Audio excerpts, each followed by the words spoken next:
Welcome. My name is Gilad Berenstein, and thank you for joining us for another episode of the AI and Faith podcast. On this podcast, we bring together experts from our community and thought leaders from around the world so that together we can learn the key lessons required to build the world where AI benefits humanity and all of us individually. Magnifica Humanitas then stands in that tradition. It's looking at a new technology and saying, whoa, how is this changing the world of labor, of education, and also our whole society, our ways of thinking about ourselves and relating to one another. On May 25th, after a great deal of anticipation, we received Pope Leo's artificial intelligence encyclical, titled Magnifica Humanitas, or Magnificent Humanity. I remember feeling goosebumps when I read that title for the first time. I'm actually having goosebumps right now as I say this to you. As soon as I began reading it, I knew we had to dig into it here on our podcast. And we have two excellent guests joining us today. So let's get started. Thank you both so much for joining us. To kick things off, I'm hoping you can tell us a little bit about yourself and a little bit about your areas of focus. So Noreen, why don't you kick us off? I'm Noreen Herzfeld, and I'm a professor at St. John's School of Theology and Seminary in Collegeville, Minnesota. I'm also director of the Benedictine Spirituality and the Environment program. So my interests are twofold. First, I have had a long career of writing and thinking about the intersection of artificial intelligence and human faith. And I am also recently moving much more into questions of the environment and what it means to live morally in a time of climate change. Outstanding. And John? Thanks so much, Gilad, for having me today. I'm John Slattery. I'm the executive director of the Grafenstadt Center for Ethics at Duquesne University in Pittsburgh. And at the Grafenstadt Center, we teach classes for undergrad. We do our own research. We have all sorts of public events, both for the Pittsburgh community as well as on the online community. And our focus has really been, especially in those last few years, on the ethics of AI and generative AI as it unfolds. And similar to Noreen, we both look at sort of the sort of principled notions of ethics and how they fold out in terms of privacy and security and accountability, and also the bigger sociological concerns like bias and environmental concerns. So really excited to be here and have this conversation. Absolutely. Thank you both for joining us. And this is a really exciting time for us to be talking, and the work you do is really important. So before we jump straight into the encyclical, I want to spend just a couple of minutes talking about your own work. And Noreen, we'll start with you. So when we first met, you told us that AI helped you get into the study of theology. So we'd love for you to tell us a little bit about that, and also the work that you did around strong AI and what that is. And then, of course, the key question of, do we even want strong AI? Yeah, thanks, Gilad. I began my academic career as a computer scientist. I was tenured in the computer science department here at St. John's. And it was in teaching a course on AI, and this was frankly way back in the 1980s, that I started thinking about a question that no one seemed to be addressing. The philosophers of the time, such as John Searle and Hubert Dreyfus, were asking the question, can we build a strong AI? And by strong AI, they meant, can we build an AI that is like us, that can do all the things we can do? Today, we would call that an AGI. The question that it raised in my mind was not, can we do it, but why do we want to do it in the first place? Because it seemed to me as a computer scientist that computers were their most useful for us when they were the least like us, when they complemented us and did the things that we were not good at doing, really crunching the big numbers, handling the large data sets. And yet there seemed to be this drive in the AI labs at MIT, Carnegie Mellon, and also in the science fiction of the time to develop AI that was extremely human-like. It was very much like us. So I went off on my first sabbatical thinking, okay, great question. No one has addressed this. And I fell flat on my face because I found out that it was not a question I could really address as a computer scientist, because it wasn't really about computers at all. Yeah. It was about human motivations. I thought, well, I guess I'm going to have to brush up my undergraduate humanities, maybe philosophy, maybe psychology, maybe theology. And as I tossed the question around a little more, I started thinking, we're trying to create AI in our image. Where have I heard that kind of talk before? Well, Genesis 1, that we were created in the image of God. So I thought, okay, I think a little theology will be a good way to address this question. Thought I would take one or two grad level courses of theology at St. John's, but way leads on to way. And the next thing I knew, I was off in Berkeley getting another degree in theology. So it really was AI that led me into becoming a theologian. I love that. I love that. And then one more question before we bring John into this. You're doing some work around human uniqueness. So tell us what that means and a little bit about your work. Well, to tell you the truth, I think, concerns about human uniqueness are overrated in the sense that, we're always asking, well, what makes us different? What makes us unique? And, if I put on my hat as the director of the environmental program, I would say that it's more important that we look at what do we share? What do we share with the other inhabitants of this planet?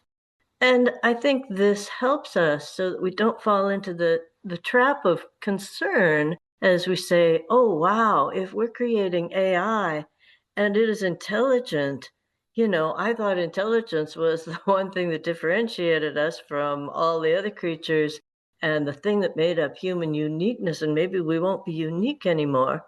And I would say, well, I think rather than looking at uniqueness and what separates us, we need to be looking at relationship. What binds us together as human beings and what binds us to the rest of the world and the ecosystem that we live in? Absolutely. That very much resonates with me. Now, John, tell us a little bit about your work and specifically about what I think you refer to as critical AI studies. What does that field entail? Yeah, that's a fantastic question. So at the Grafenstadt Center, we do a lot of work on the intersection of Catholic faith with AI. And we try to do this work in sort of an open pluralistic sense, which means people that are looking for that connection, we are there to make that connection and we are there to help them understand their faith in that respect. And if you're not looking for how faith intersects, we're also there to simply say, look, this is a guide. This can be really important and really valuable, and we can show you how it is. But we also do lots of work that is without it. This comes from an older field known as critical tech studies, which essentially says that technology is never neutral, right? And the Pope said this in the Encyclical. Technology is never neutral. It always carries with it cultural values. And on top of that, it also always gives values to culture. Social media is a great example, right? Social media has our values layered within it, and it has clearly given us new values as we go through life. And critical AI studies is really just sort of the study of how sociology and technology interact, with a little bit of pushback on some of the overly optimistic claims about what technology and what AI can do specifically. So we intersect a lot with that field and how that goes to deeper questions of faith, especially within the Christian and Catholic traditions.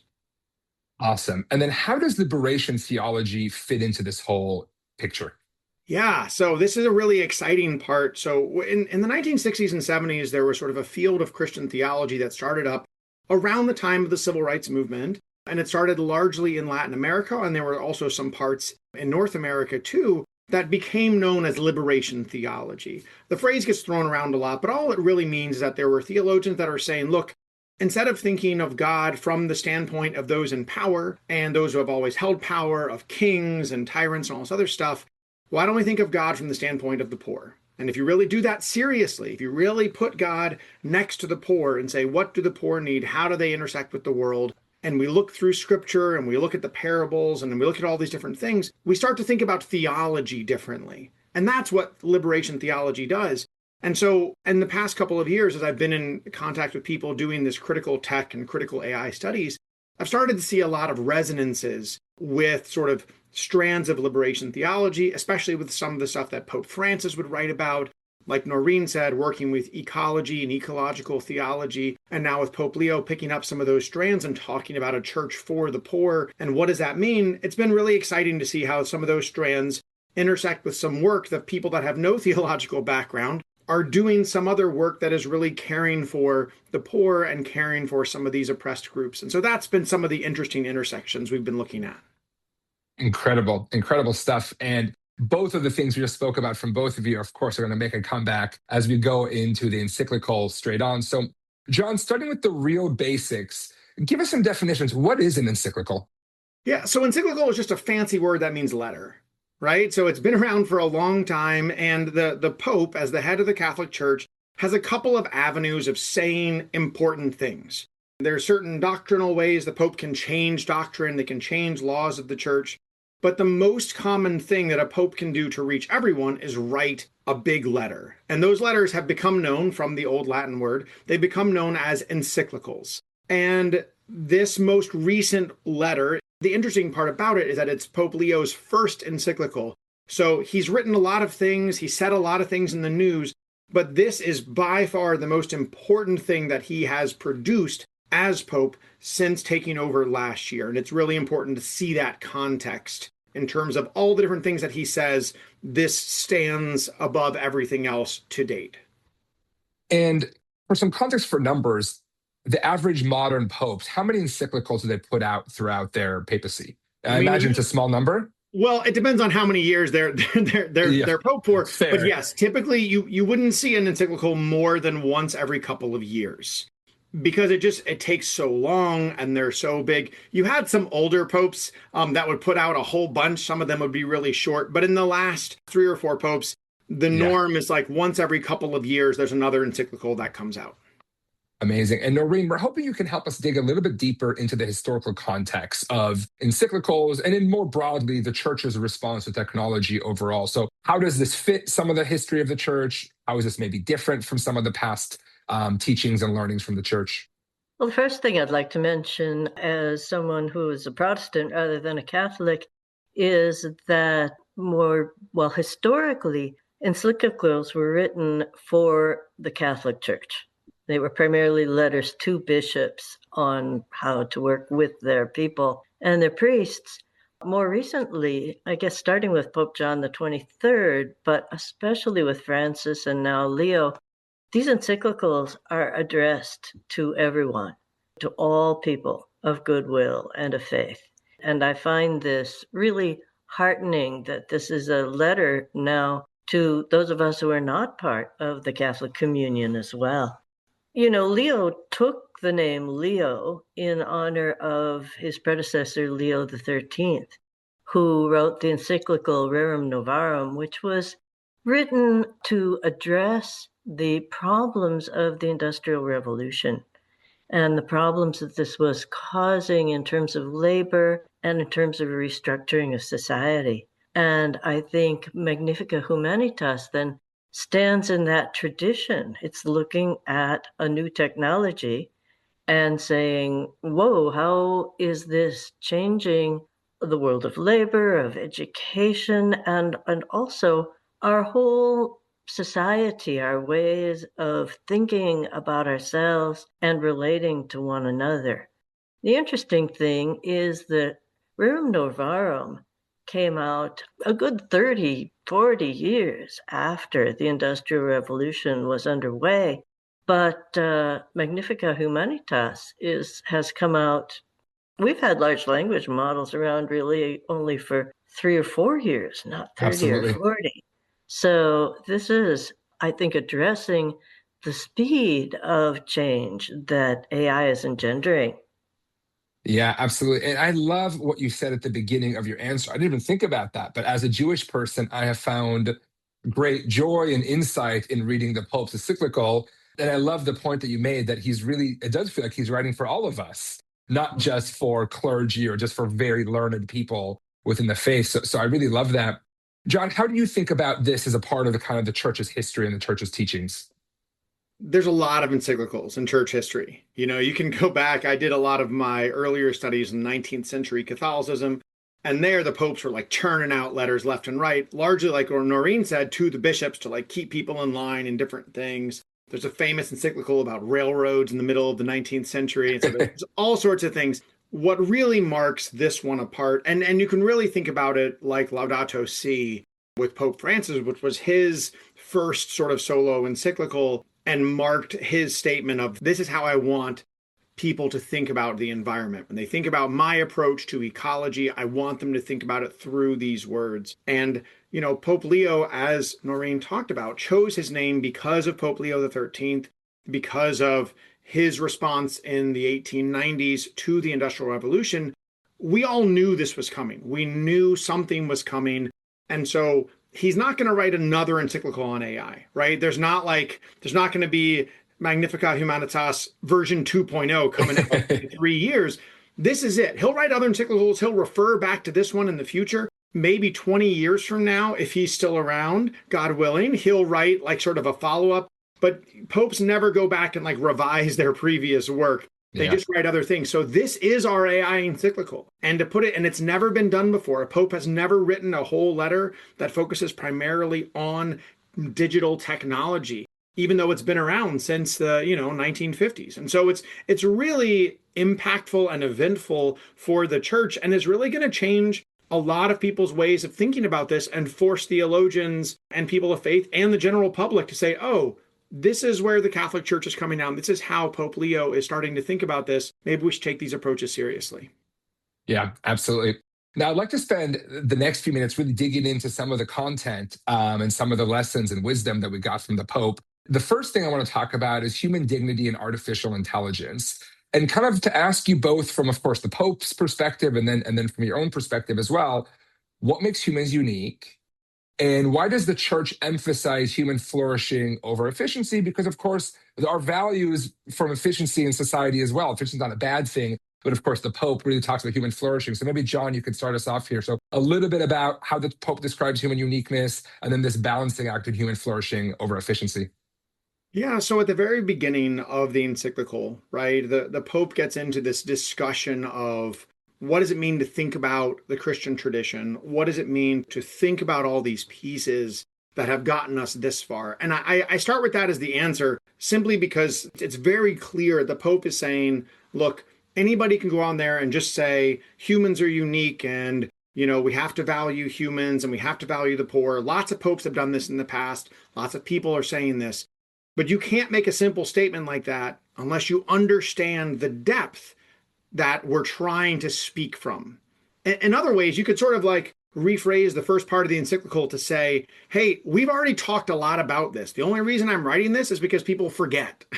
People forget everything that we've already said about humanity and about efficiency. And the main point he makes, he has a lot of great metaphors throughout the encyclical. He talks about resisting building Babel and building this new Jerusalem, right? What are you going to choose to build as a way of talking about working together for the common good? But in terms of humanity, he makes a point time and again that's saying our human imperfection is what makes us human. And knowing and loving that imperfection is also what brings us to holiness and what brings us to fulfillment. And it pushes back on this whole thing that we have to be more than human, we have to be transhuman, we have to evolve past our limited humanity, et cetera, and says, no, our limited humanity is what makes us wonderful and magnificent. And it's a really beautiful juxtaposition that, like I said, he speaks to all the history and all the sort of theological and wisdom literature that brings him to that point. Yeah, absolutely. That is certainly one of the areas that resonated with me the most as well, is the fact that, in a sense, those imperfections are what make us humans, what make us who we are, what makes us individuals. And I certainly do not want a world where AI makes us all the same and kind of blends everything into one set of mush. Noreen, join us. Anything to add from the Pope's encyclical? Anything to add from your own thinking about human uniqueness and this kind of flourishing over efficiency piece? Well, I think that the Pope is really talking about human relationships, and he does it in a variety of ways. He first is talking about the question of power. Who has the power and how do they use it vis-a-vis other people? And it's here where he juxtaposes the Genesis story of the building of the Tower of Babel with the story of the rebuilding of the walls of Jerusalem found in Nehemiah. And, what he's saying here is, look, the monuments of antiquity, like the pyramids in Giza or the ziggurats in Babylon, were built in very hierarchical cultures and primarily with slave labor. And I think he's, taking a look at Silicon Valley and saying, be careful here. We have something that's very hierarchical. We have very rich people at the top who are designing these machines. They're building their own cultural values and biases into these machines and using them to exert power over other people. And he says humans should never be instrumentalized or reduced to a means to an end. The same rights apply to everyone, not just the most effective or the most efficient. That's all a question of power. But then he also talks about truth and how important it is that we honor the truth and strive for the truth. I think here he's noticing that one of the bad effects of social media has been how it has promulgated misinformation. It's divided us into competing bubbles or camps. And AI has the power to actually exacerbate that, to make it worse. So he's noticing that and saying, we have to recognize that the truth is extremely important, and AI needs to be used to disseminate truth and work for the common good. Again, not just to put forward the pet views of a few men. Absolutely. And the point that you make there about how rights apply to everyone equally is something that I think is critically important in our time.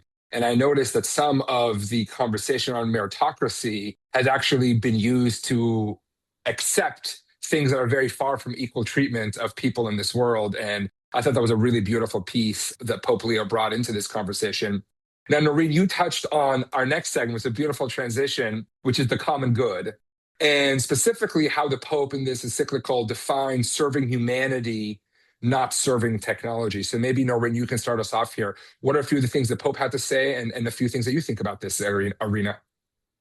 Actually, three arenas that the Pope focuses on later in this letter are education, work, and warfare. And in each of these, his concern is the common good, that AI be used to enhance that, again, rather than to divide people or to enhance some people at the expense of others.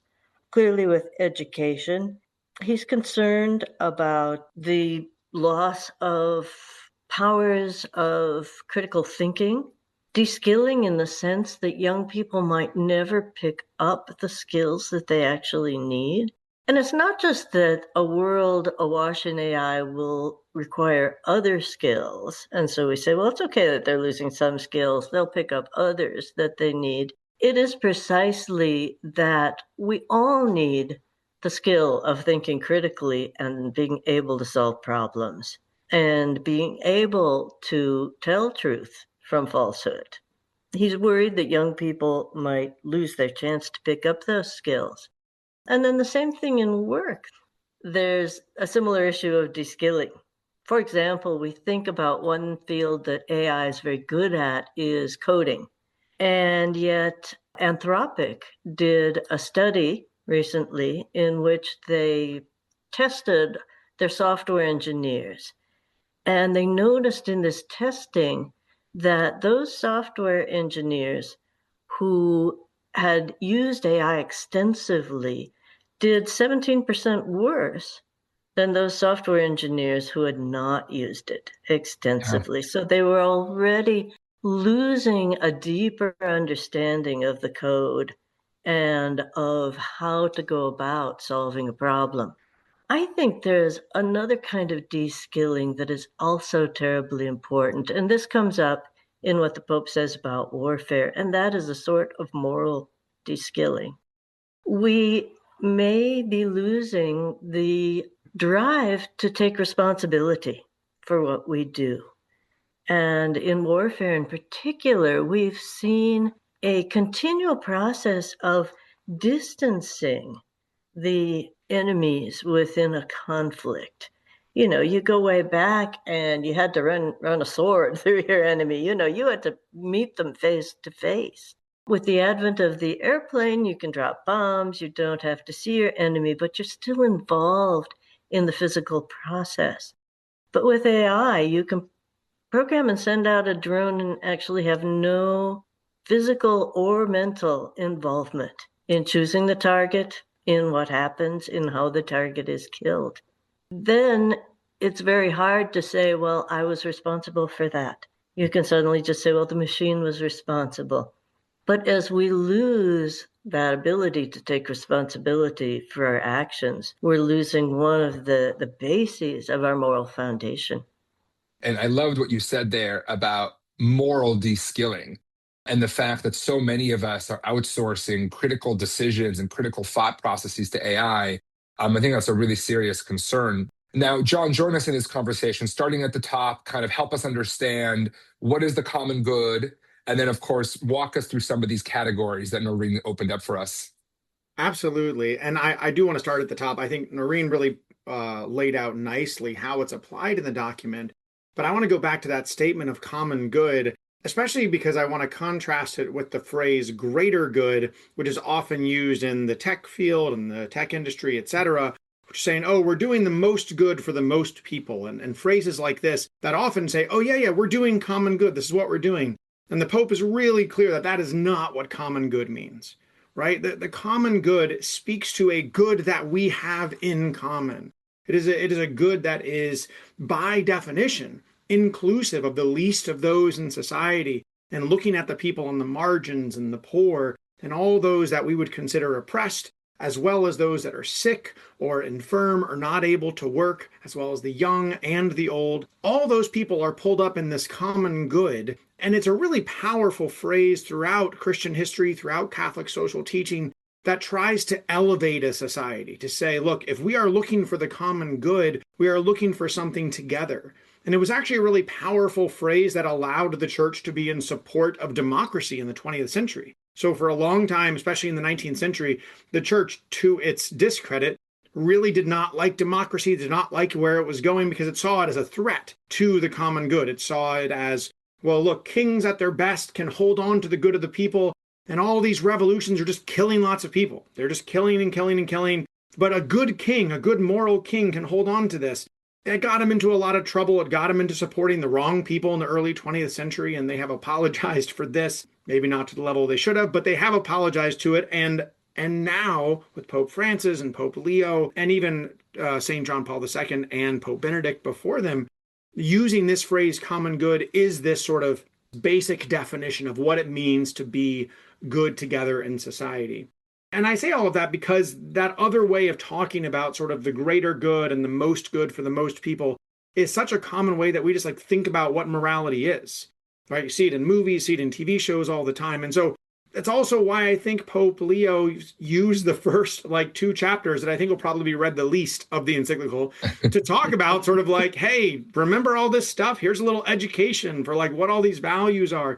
He goes through values of solidarity and subsidiarity and common good and human dignity and the universal declaration of goods. All of these are rather revolutionary ideas if they were put into place.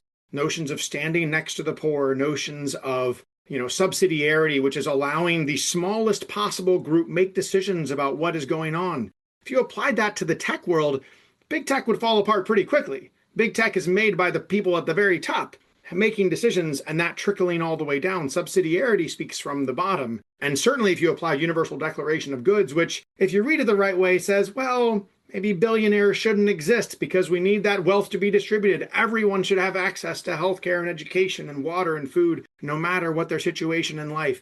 So he just sort of throws these out there and says, okay, you got all this. Now we can go on and talk about technology. So it's really interesting, but I think it's such a foundational way to set up this encyclical because he can't possibly talk about everything. He's not going to spend 300 pages going through what subsidiarity might mean in the tech industry. And it's good that he didn't, because if he tried to lay out super specific things, they would be old in 6 months. If he started talking about Anthropic and Google right now and Mythos and what things are doing, In 6 months from now, people will be like, what is he talking about? Like, that's not relevant. So by laying out all these big ideas, I think the goal here is trying to set it up to still be relevant in a decade, even though the tech that we have a decade from now is going to be radically different than the tech that we have today. So you brought up a topic that I want to define more clearly and really bring into our conversations fully, which is the Universal Declaration of Good. So John, maybe kick us off with give us a quick definition of what that means, and then anything else that the Pope shared relating to that in this encyclical.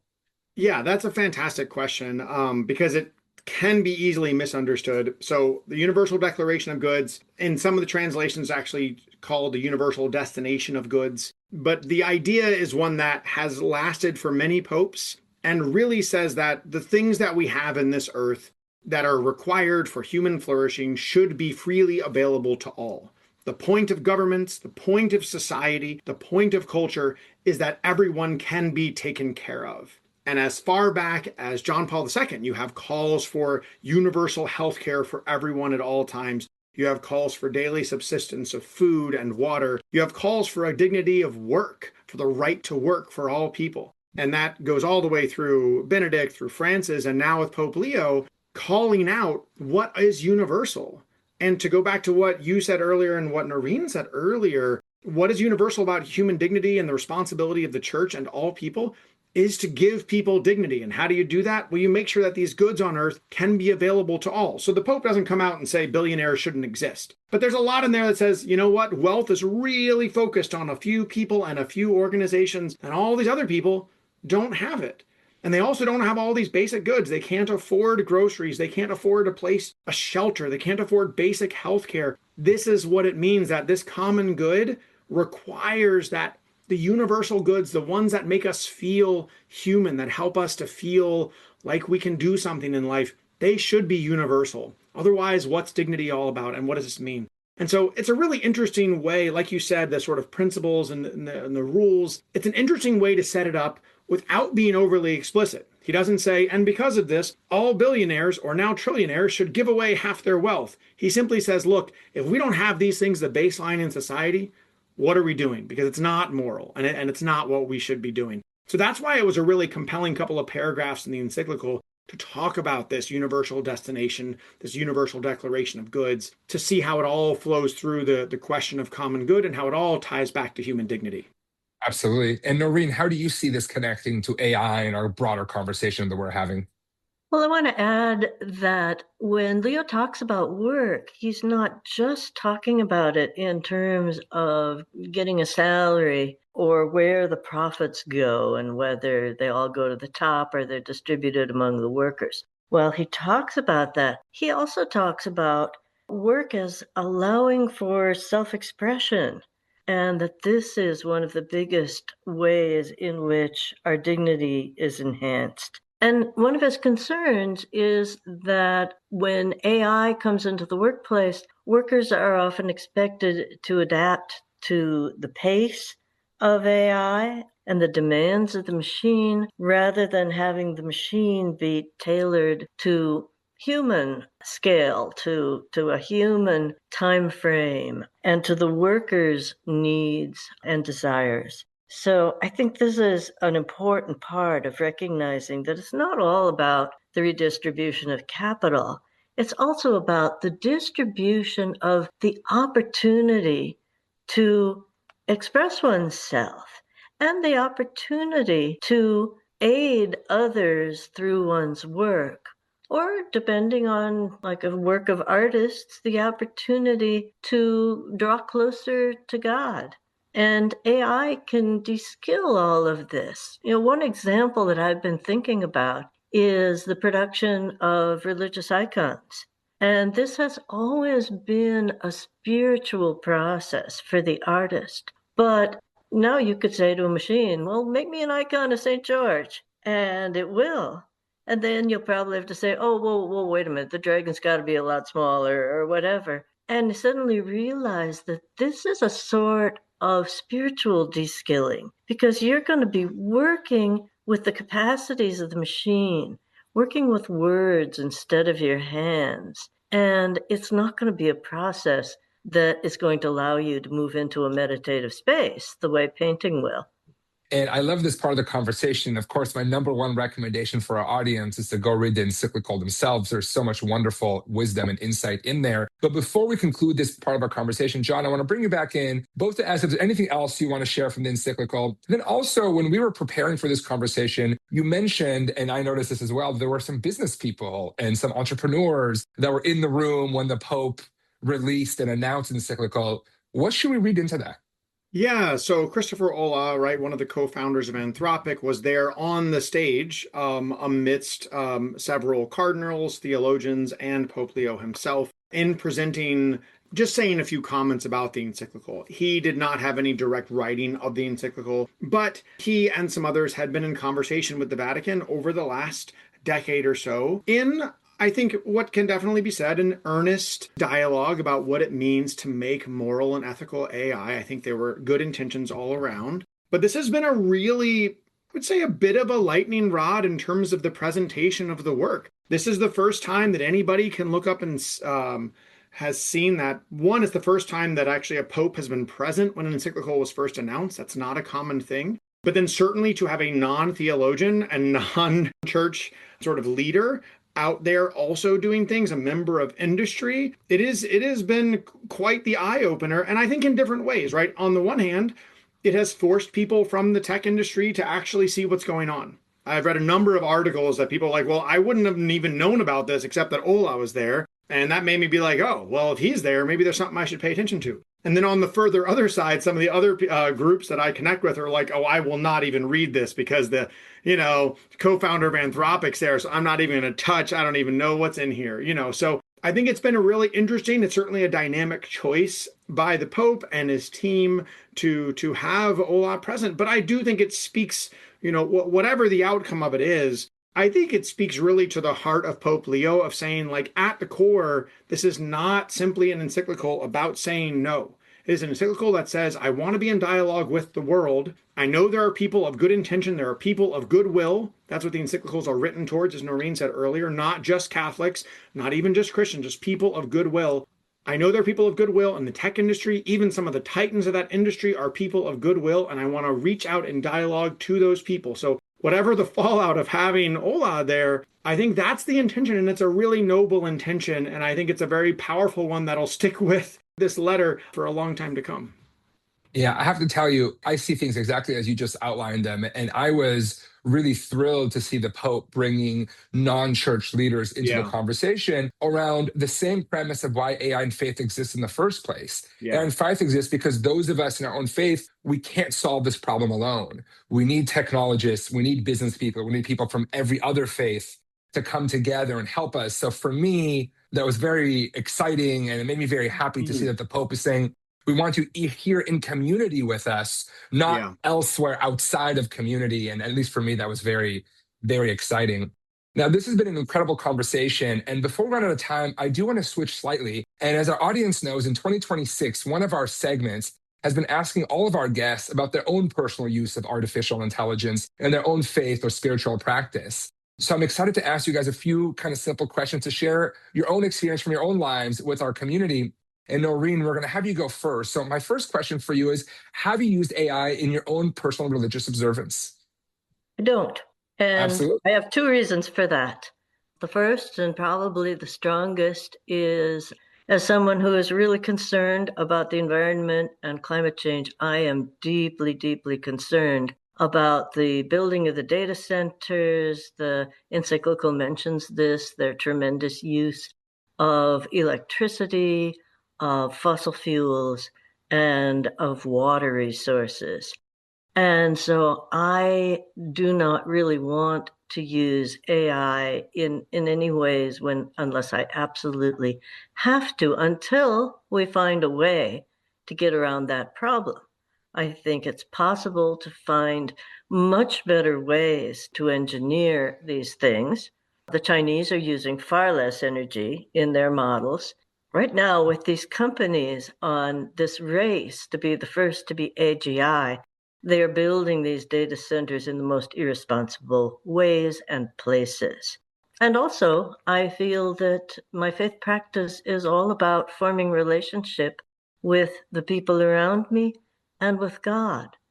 And to do that, I take advice from the first word in the Rule of St. Benedict, which is listen. And we need to listen to each other, to God, and to the planet around us. AI is all about words right now. Words, words, and more words. I want my faith space to be a technological free zone where I can set all of that aside and listen. Yeah, absolutely. I was at a Friday night service at our synagogue a few nights ago, and I also had this feeling of like, oh, I don't have my phone on me, and there's something really special about that sanctuary we're in. John, what about you? Have you used AI within your own personal faith observance? My first answer would be similar to Noreen. Like I don't see those as connected, right? I don't, in terms of what faith means and what it is and how I connect with God and how I connect with people around me. But as I reflected upon the question, I thought it was really interesting because we all use technology, right? If you define technology more broadly, we're using technology all the time. We're using technology for this conversation. And certainly there is AI in the backbone of our conversation, our virtually. There's AI that's sort of holding up all these different pillars of society. So I started to more broadly think about this. And I think actually two ways that I certainly don't use AI explicitly to like write prayers. I have big issues with that, or writing sermons or things like this. I mostly, when I use AI now, I use it as a replacement for Google search because Google search is pretty terrible these days. I don't really enter into conversation with AI because I don't like the way that it makes me think differently or puts me into certain modes of thinking. I like to hold on to some of that uniqueness myself, but it can find certain things. And so I think it's two ways. So one, I feel like because AI can sort of open up Google search sometimes to finding a lot of stuff that a regular search wouldn't find, it has allowed me to find things and to find access and resources within faith that I wouldn't have found otherwise. And, I have to sort of admit that, like, yeah, I have found some really cool resources that I wouldn't have found otherwise and cool things that AI has allowed me to find. And then on the other hand, I think just the presence of generative AI in the world has actually forced me to reflect more on my own fallible humanity. Pope Leo actually remunerated this really, really well when he talked about all this post-human and transhuman language should force us to reflect back upon why it's good that we have imperfections. And I find myself very frequently, I give a lot of talks on AI, and I find myself frequently ending on that sort of note that, like, it's okay that we're imperfect. This nature of humanity that we have, that our brains are imperfect, our bodies are imperfect, all these imperfections, they are what makes us human. And that's a wonderful thing. And so even though there's so much of society that wants us to be more efficient, we want to be more efficient. We want to write more and make more money and have more impact and have more friends and do all these things. It's okay to be simple and to be human and allow that, we don't have to turn into computers. In fact, sometimes we can find that holiness when we're not, when we're being inefficient intentionally. And I will credit some of the presence of generative AI to make me remember that a little more frequently these days because of that such explicit push in the world for everyone to turn into a computer or give things over to computers. So Yeah, absolutely. Well, what you shared that really resonates my own usage, which is study. The Jewish faith really yeah, emphasizes the importance of study and studying text specifically. And for me, the reality is these texts are largely inaccessible. Not only the language barrier, which at least right. I have some of because I speak Hebrew, but even though, of course, we all know ancient Hebrew is quite different from the Hebrew we speak today. But even ignoring the language barrier, just finding these texts, identifying the right text for a relevant question, for me has been really helpful. Now, we're running out of time, so I want to go to the last question. I think that's the most interesting one. And we'll start with Noreen again. What lessons can the AI community learn from your faith? As a Quaker, we sit in silence. And a lot of times we call it waiting on the Lord. And it means waiting, taking time, listening, being quiet, being reflective. I guess what I would like to see reflected a bit more in the AI community is slowing down. I don't feel that this sort of race that they seem to think they're in at the moment is doing us the most good, because when you race for something, you cut corners, you set safety and ethics and deeper questions aside. So, from my faith tradition, I guess I would like to say to them, slow down, take your time, think about the deeper questions, and don't worry about being the first to get to the finish line. Worry about making a good product, not the quickest, cheapest product. Absolutely. As our audience will know, the very first content ever created for AI and faith was talking about the concept of Shabbat or the Sabbath, and how we want to make sure that AI does not take away the opportunity to reflect, to connect with family, with friends, with God. And so that very much resonates with me. And what about you, John? I'm going to respond to that with one of my favorite paragraphs in the Encyclical, which talks about disarming AI. And I really love, because what Pope Leo did with this was that, the Catholic faith has a really deep tradition of being against war, right? First of all, there's the ancient just war theory, but even as Pope Leo said, it doesn't really work in the modern day because of the way that the modern world works. We really need to push back against war, against violence, against all the death and all these things going on. And then he made this turn in the middle of the thing. He says, not only is that, but AI has found itself pulled into this violence and this war. The military industrial complex can now rightly be called a military industrial AI complex. We saw it in the Iran war. We see it in Ukraine. We see it in other places. It's popping up everywhere. And it's really dangerous. And I think if there's lots of things, as Pope Leo said, you can take from the tradition, but I think if one is really potent, is that we have to be so careful and try to push back against that AI can be a beautiful thing. It can be a beautiful piece of technology that does amazing stuff, but it has to be disarmed. It can't participate in this culture of violence and war. And if anything, the Christian tradition can push back against that, as well as just doubling down on everything Noreen said, which is fantastic. But I think that language of disarming AI, I hope lasts a long time. I think it really speaks to what the responsibility of the AI community is, especially in the tech giants and their culpability of things.